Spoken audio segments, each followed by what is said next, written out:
Sue? Is that you? Sue Morris? Gary? Yes, you even remembered my last name. I- Must have left an impression. Of course. How long has it been? Do we have to remember?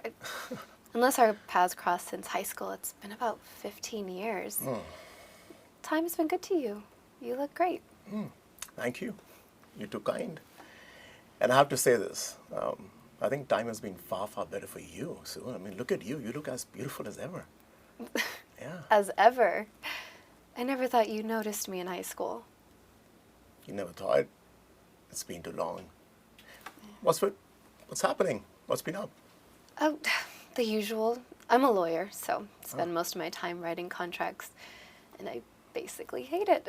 I married a guy that I met in college, but for lots of reasons, it just didn't work out. So here I am, single again.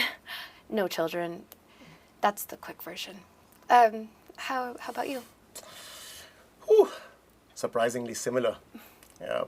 Dentist, bored, married, divorced.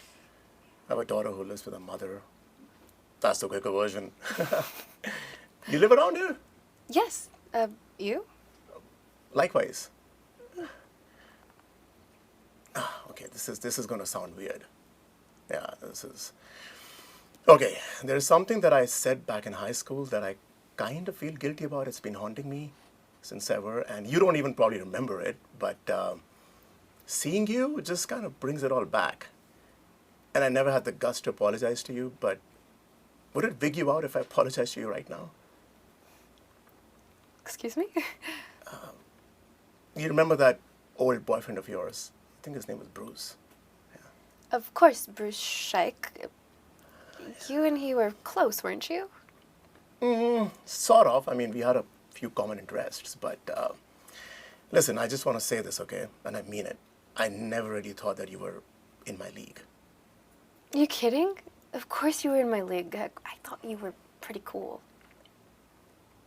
Well, I learned that the hard way. That's why I want to apologize to you. Whatever happened to you and Bruce? Oh, we broke up our senior year. We were never meant to be. I'm pretty sure that divorce would have happened much sooner than my real one. You mean that? Yes. Why, Gary? You have me real curious about this apology.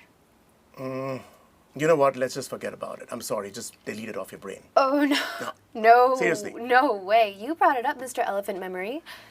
It seems to me that you owe it to me, and I'm not sure as to why yet, but you owe it to me to tell me. Are you sure?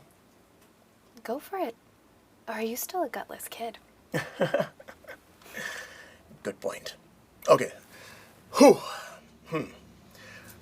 Remember back in high school, we bumped into each other at the movie theater. I was with my two friends. You were with Bruce. Remember that?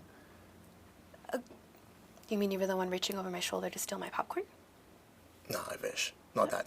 Let's just go back a few days before that. Okay. You and me bumped into each other at the high school hall. And you told me that Bruce, right? Yeah, Bruce Scheich. He's gone out of town over the weekend, and I thought that you were making small talk with me. Remember that? I'm sorry. It's not that you weren't memorable. It's just small talking schedules from last week are hard enough to remember, much less 15 years ago. And let me just jog your memory a little bit more, okay? So now, a few days after that, at the movie theater, it was the same weekend that you told me that Bruce is out of town, and I bumped into you and Bruce, and I look at you and I say, hey, Sue. And then I look at Bruce and I'm like, hey, Bruce, Sue told me that you are out of town for the weekend. Did your plans change? This is beginning to ring a bell. I'm so sorry, Sue. I did not even know what I did till you flipped out. I mean, I remember what you told me. You said that I was a scum, that you hoped that I'd die, and then you thought that I was intentionally screwing you over with Bruce, which I was not. I mean, I was just making small talk with him, and if I had known that you were coming on to me in the school hall, I would have been the happiest guy in the school, Sue, and I really mean that. You did not even know what a big idiot I was. Can you believe that? I remember now. I mean, Bruce was pretty cool the rest of the evening, to say the least. I hated your guts for about a year. I mean, him and I went downhill from there. I thought you were being all high and mighty and judging me for having gone behind Bruce's back. You really weren't trying to screw me over. No. I mean, I just told you I was just trying to make small talk with him. And if you would have kept your mouth shut, Sue, he would have not known shit. I mean, geez, you went off the deep end, didn't you? Like, you blasted me. I was numb. I was in no man's land and embarrassed, and I just couldn't speak to you after that at all. You really weren't trying to screw me over. I mean, I wasn't trying that at all. As I told you, I mean, forget about that. In the 2 seconds, I just realized that the girl that I admired from afar away really liked me. And I ensured that she's going to hate me for the rest of my life. I felt sick in my stomach. I couldn't sleep. And, I don't know. I just always wanted your forgiveness. I just wanted to apologize to you and for something that I did not even really mean to do. You're kidding. I mean, you really didn't think that I'd come on to you? No. I'll be damned. If this wasn't so sad, this would be really funny. Yes. Yes, I forgive you, and you're right. If I had kept my mouth shut, he'd have never known. Thank you. And hey, I am not that shy boy that I was in high school anymore. You want to have dinner sometime? When are you free? And Sue, I will not take no for an answer. Okay, well, I'm not that easy, but it does seem like I owe you. How's Friday? I can write down my address and you can pick me up at 6, but you pick the restaurant and the movie. Seems appropriate, eh? Yeah. As long as we don't run into Bruce. After reliving your story, I'd expect it.